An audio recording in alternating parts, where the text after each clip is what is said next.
જન્માષ્ટમીના તહેવારને હવે ગણતરીના કલાકો બાકી છે ત્યારે અમદાવાદ ઇસ્કોન મંદિરમાં કૃષ્ણ જન્મોત્સવને લઈને તૈયારીઓને આખરી ઓપ આપવામાં આવ્યો।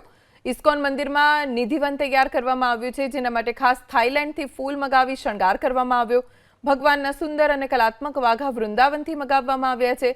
જન્મોત્સવને લઈને મંદિરમાં અખંડ ધૂન, ફૂલહાર, પ્રભુ પ્રસાદ સહિતના કાર્યક્રમનું આયોજન કરવામાં આવ્યું છે।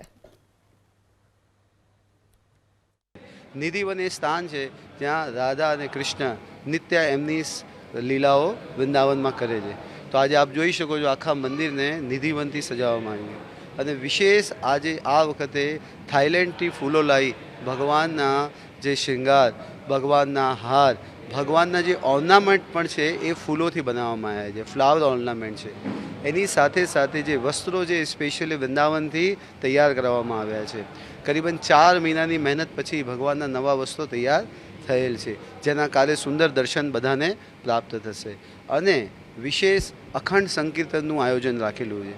તો જ્યારે કોઈ પણ ભક્ત ઇસ્કોન મંદિરમાં આવશે કાલે, ભગવાનના દર્શન કરશે તો એને એમ લાગશે કે હું આ ભૌતિક જગતમાં નહીં પણ હું વૈકુંઠમાં છું, હું વૃંદાવનમાં છું, એવી એને એક આધ્યાત્મિક એને અનુભૂતિ અહીંયા પ્રાપ્ત થશે।